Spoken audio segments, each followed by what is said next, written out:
I have partnered up with Alois to make a brand new Mordekaiser and Garen guide on the Summoner School website. I gave out every single piece of information that I thought was relevant to both champions and everything that I use personally. It explains how you should play in the mid to late game, itemization, champion matchups, and more. Each guide also has a unique matchup spreadsheet. If you want to check either guide out, you can use my link in the video description. With all that being said, please enjoy this video.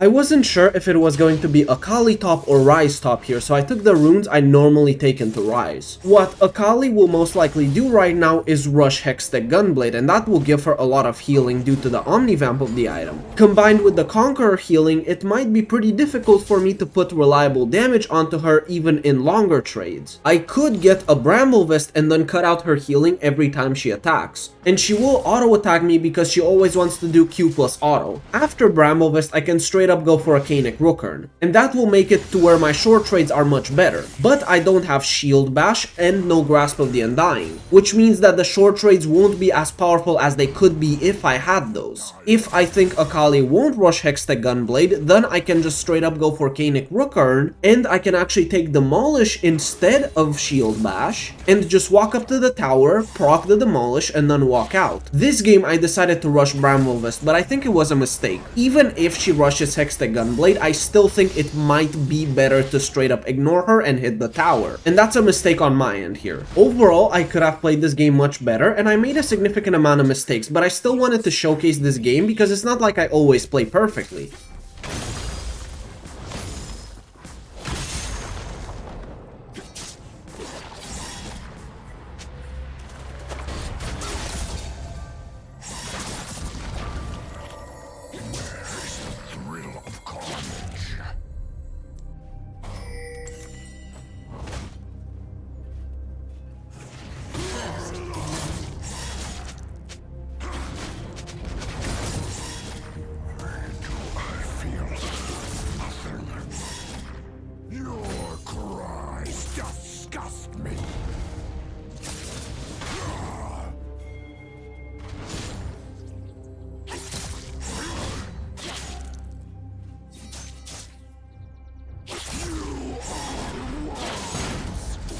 Run from me!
Will drown out their screams.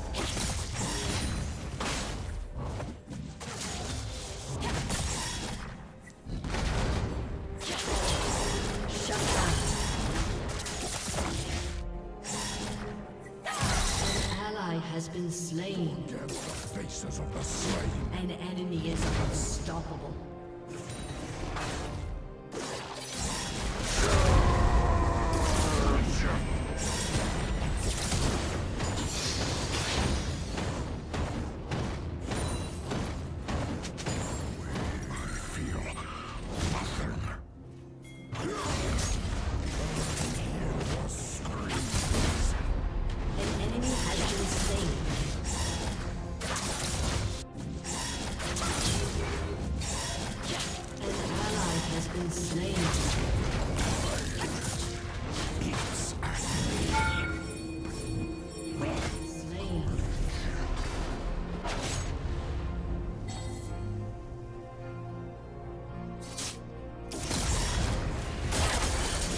Have a good rest.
Only cowards fear death.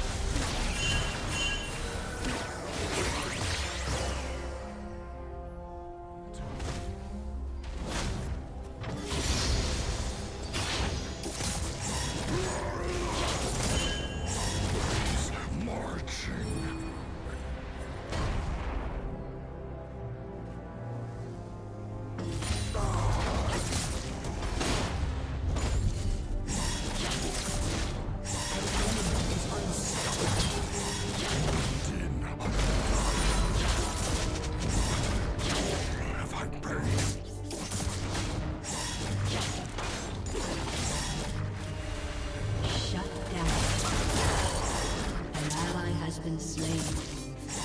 Shut down. Enemy double kill.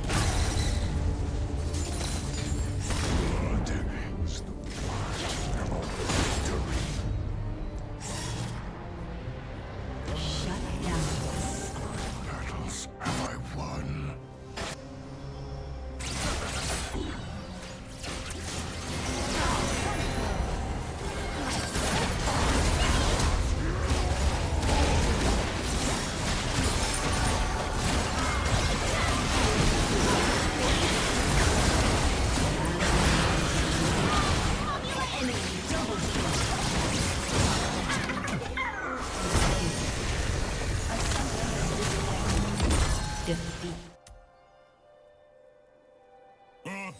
anyone seen Mundo's brain scissors? This is actually a rather tough matchup for Mundo. Yorick has a lot of damage and even has percent health damage with his Maiden. Even his E does some percent health damage. The ghouls can deal a surprising amount of damage to Mundo if he's not careful. And his early game cleavers will not one-shot the ghouls. You need to do 2 cleavers. That is until you get a few points in your queue. You can do auto E to quickly get rid of 2, but then you will have to attack one ghoul and then use your E on another, which is not always ideal. The one good thing is that every single ghoul that Yorick spawns will count for overgrowth, meaning that if you take the standard Grasp of the Undying page that I took here, the overgrowth will stack super fast, and you will be able to gain a lot of extra health from that tiny rune because he's gonna keep summoning ghouls. Whenever his Maiden is up, you have to respect it really hard. That is going to be his main 1v1 tool. Anytime you take a trade into him, the Maiden will keep pushing out more damage onto you.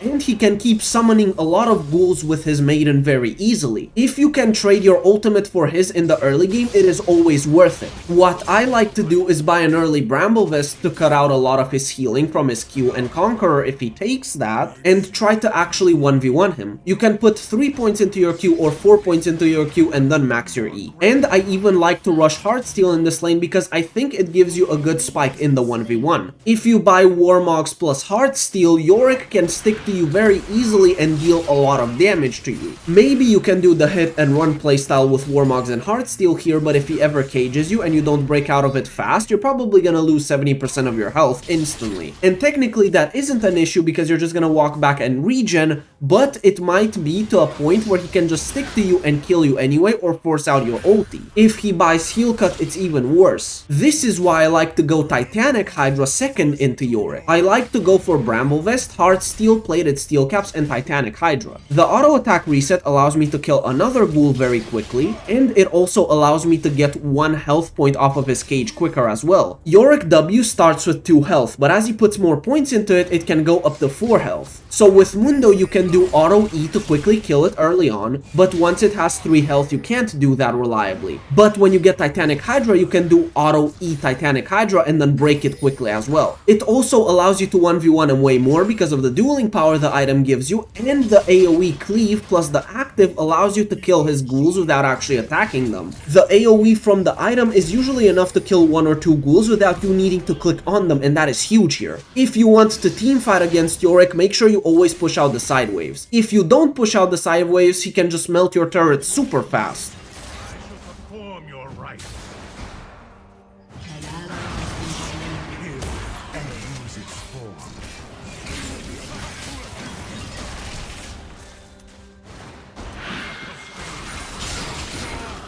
We started this practice with nothing but bone saw and dream. The ruins of these islands rise to sun. You have slain the enemy.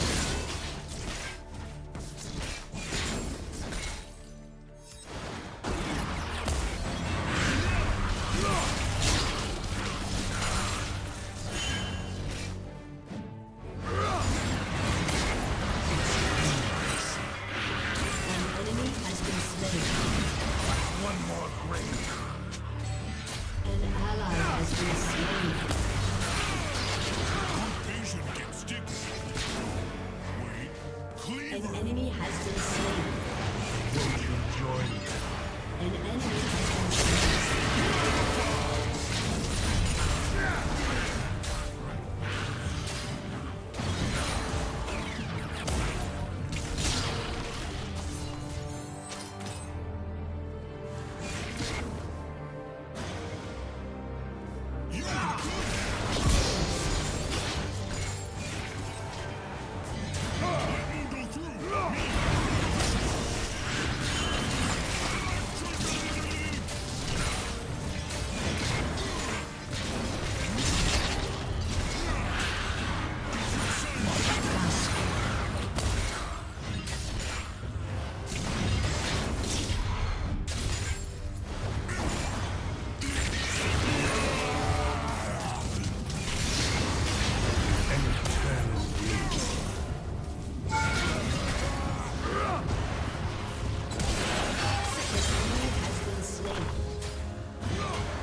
E.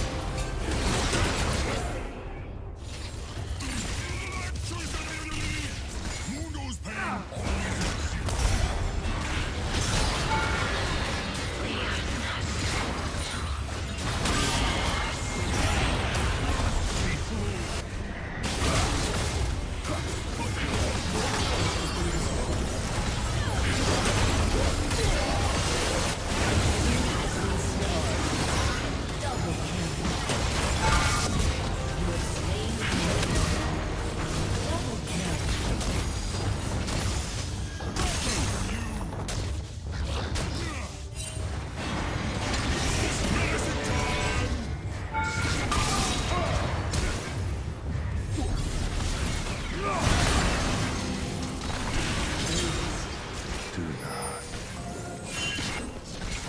Like Mundo always say, malpractice make malpurpose.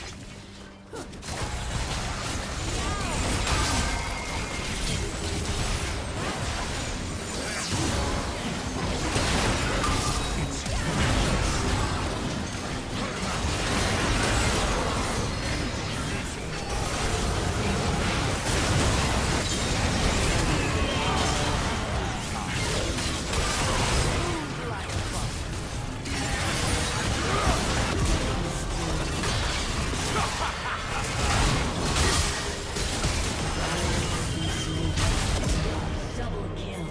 Your team has destroyed an inhibitor.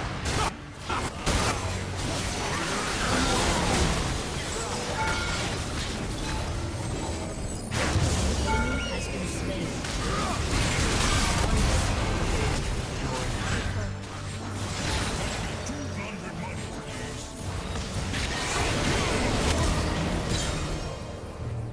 Ace. A summoner has disconnected. Victory!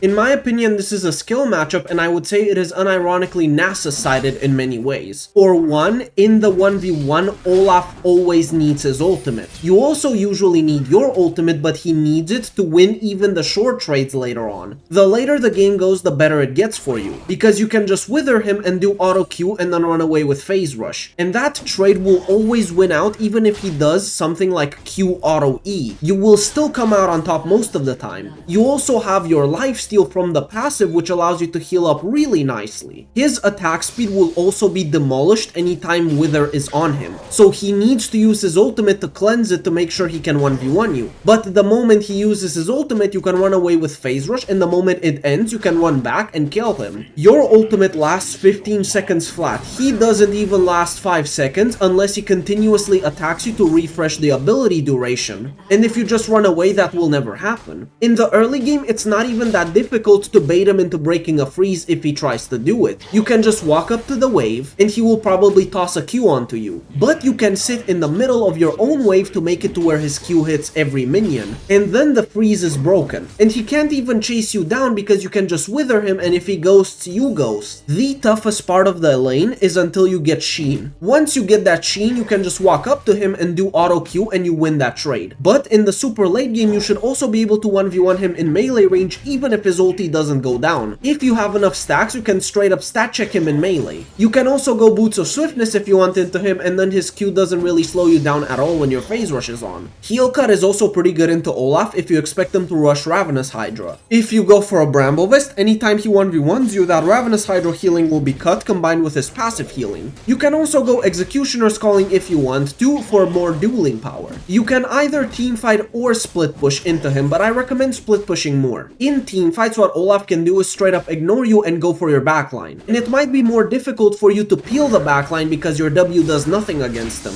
The best thing you can do against an Olaf that charges at your backline with his ultimate on is place your E on top of your carries, because that way he will have a huge armor shred placed onto him, and that might allow your team to burst them down faster. But again, you always have the option of just sitting on side lane and making sure he can never teamfight. And in the side lane, you always beat him.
An enemy has been slain.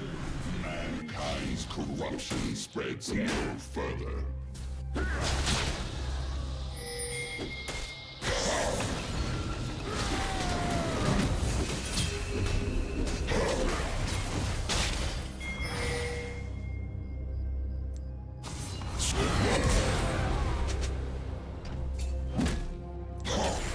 An enemy has been slain.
This was just a bad teleport for me. I should have either done it the moment I saw a fight was breaking out or not done it at all, and it cost me my life.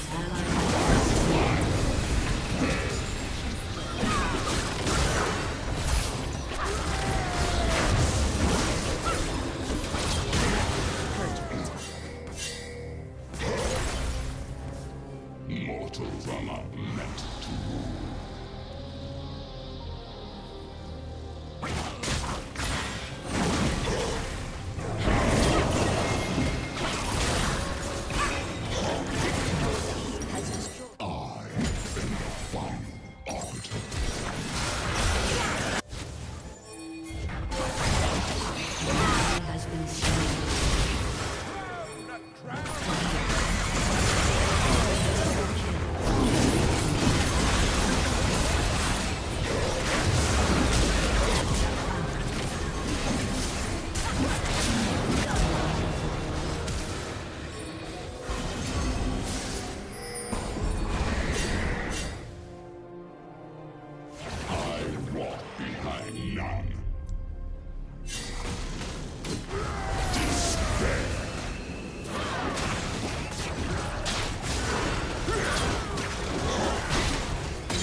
Here I end up purchasing a Serpent's Fang, which is a rather weird buy for Nasus, but they have a lot of shielding on the enemy team. They have the Olaf W, Jarvan W, and the Karma Mega Shields. And if Jarvan or Olaf end up going for Styrax, there's even more value from the Serpent's Shield cut. So I thought it was a rather good purchase here.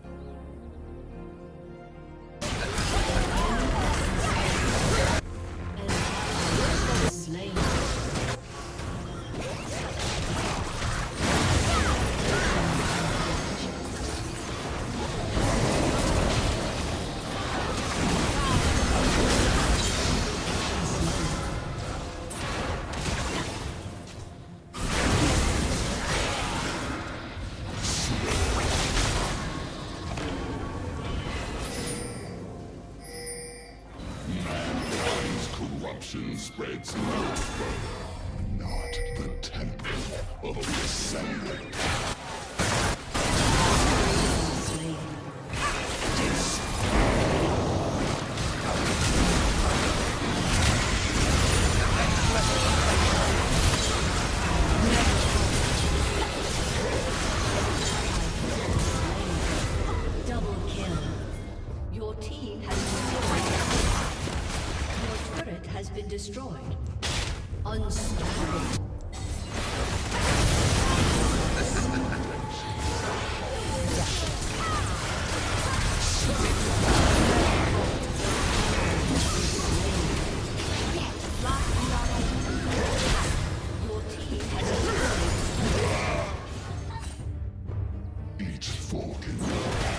feeds to fire.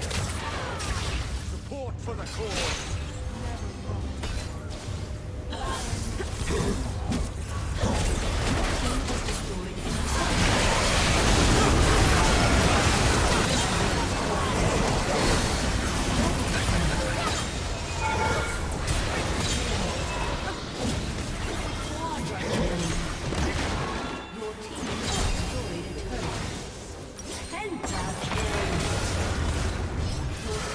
Destroyed a turret. Shut down. Ace.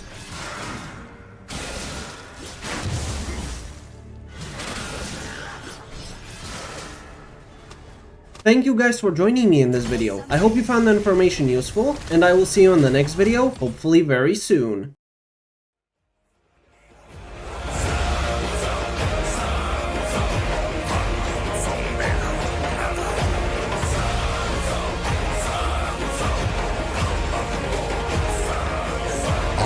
Favored by the gods and awaited in the Hall of Bones.